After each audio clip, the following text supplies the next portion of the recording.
2 days ago, my husband, Charlie, went to see the face of his Savior and his God. Charlie always said that when he was gone, he wanted to be remembered for his courage and for his faith. Charlie loved life. He loved his life. He loved America. He loved nature, which helped him always bring him closer to God. He loved the Chicago Cubs. And my goodness, did he love the Oregon Ducks. But most of all, Charlie loved his children. And he loved me with all of his heart. The evildoers responsible for my husband's assassination have no idea what they have done. They killed Charlie because he preached a message of patriotism, faith, and of God's merciful love. But they should all know this. If you thought that my husband's mission was powerful before, you have no idea. You have no idea what you just have unleashed across this entire country and this world. You have no idea. You have no idea the fire that you have ignited within this wife. The cries of this widow will echo around the world like a battle cry. When I got home last night, Gigi, our daughter, just ran into my arms. And I talked to her and she said, "Mommy, I missed you." I said, "I miss you too, baby." She goes, "Where's Daddy?" What do you tell a 3-year-old? She's 3. I said, "Baby, Daddy loves you so much. Don't you worry. He's on a work trip with Jesus, so he can afford your blueberry budget." And my goodness, am I so humbled to witness, Charlie, you alongside Jesus right now, doing what you always want to do, baby. Making heaven crowded, right? That's what it's all about. Also posting this heartbreaking photo on social media, of course, saying goodbye to her late husband, who leaves beyond this world, but also leaves behind a beautiful wife, as you saw there, and 2 very young children. As the Charlie Kirk show returns, a chair is now left empty to honor the late host in another sobering tribute. The podcast will go on while Turning Point's campus tour continues this fall. Described by many as a legendary patriot, Charlie Kirk's memory and legacy will live on as we continue to discuss the monumental movement he started all throughout the morning. And I'm encouraged the fact that I think they're thinking about continuing with the tour, and also they're going to continue the movement. You guys, she also, Erika, I mean, first of all, can we just pause for a minute and talk? I was not expecting this. I woke up, got ready, turned on my phone, and I saw this message. And I was stunned that 2 days after this tragic event, she was able to have the wherewithal to do this, to pull herself together, to say these powerful words. But I was also struck. She is not going to give up this message. She is going to carry on this legacy.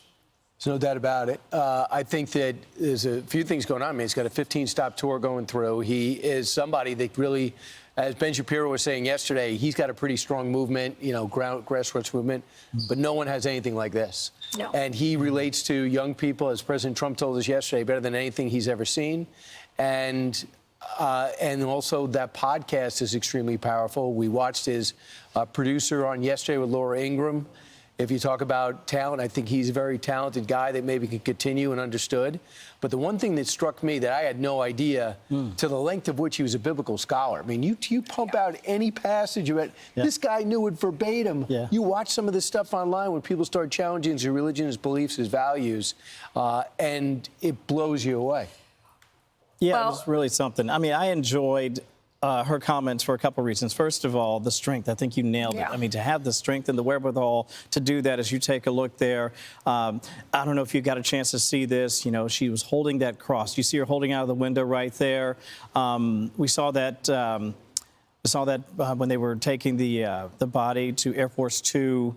It just really struck me. She was wearing it again yesterday. You mentioned Andrew, his EP, his executive producer and best friend. Let's listen to the story here of that cross that Erika Kirk is holding right there. Take a listen.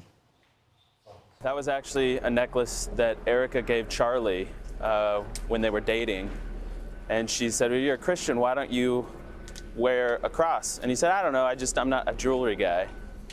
And something happened where he was pressed and he felt the weight of the world on him, and he put that cross on, and he never took it off again until he was assassinated, and the people caring for him ripped it off as they tried to save his life, and Erika has it on her all times now. Yeah, if you knew Charlie Kirk, you knew that Andrew was also a really important person in his life. And I love that he shared the meaning of that story, of that cross, and that, you know, Erika is probably going to never let go of that cross. We had Charlie on, you know, it's only a month ago on this couch, and he talked to us about why and how he founded Turning Point USA. Listen. What we have brought into the political space is that we have made conservatism not just cool again, not just attractive again, but it's appealing. People want to join it. They want to be part of it. And this is one of the major reasons why President Donald Trump was able to win the youth vote in Michigan. He was able to win the youth vote in Arizona, my home state. President Trump did what was unthinkable 13 years ago. I mean, we've known each other for a while here. I mean, to think a decade ago that a Republican running for the presidency would be winning the youth vote, it's just an incomprehensible concept. And so we here at Turning Point USA, we're going to these college campuses. Our crowds are growing. Our support is increasing. And the data and the statistics bear that out as well. When did you form Turning Point? In June of 2012. And why did you call it Turning Point?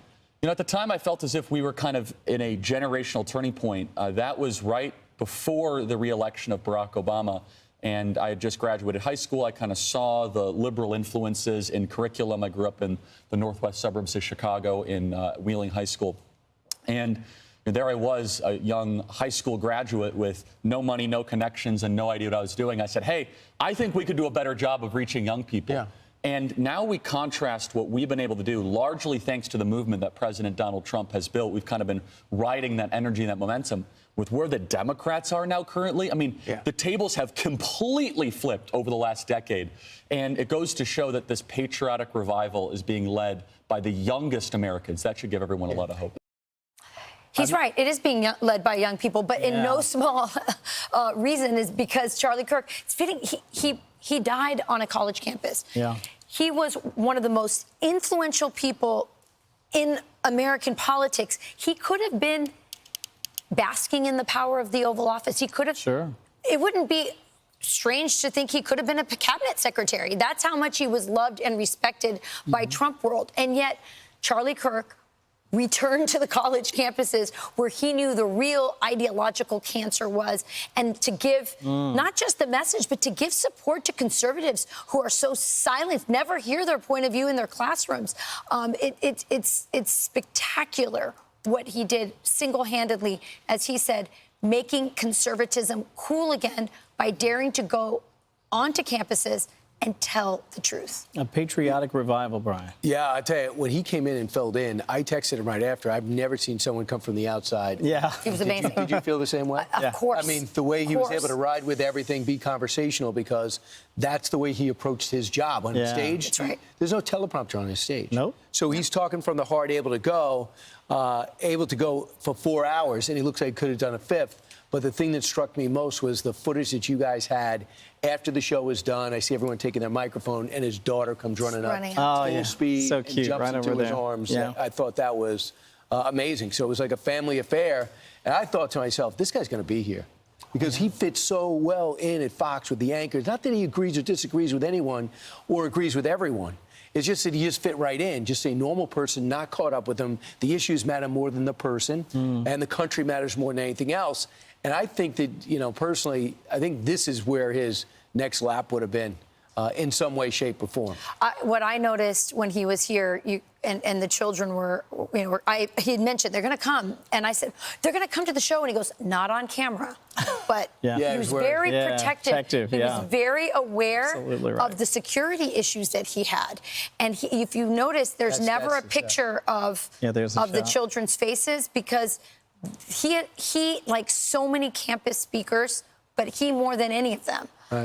Knew that he was facing security issues. Well, I know you have a daughter that's out front, and you have a husband that's out front, but for me personally, that's why I only post pictures of my dogs. My kids want nothing to do with it. No, listen, we all should think about it. It's very true. I'm Steve Ducey. I'm Brian Kilmeade. And I'm Ainsley Earhart. And click here to subscribe to the Fox News YouTube page to catch our hottest interviews and most compelling analysis.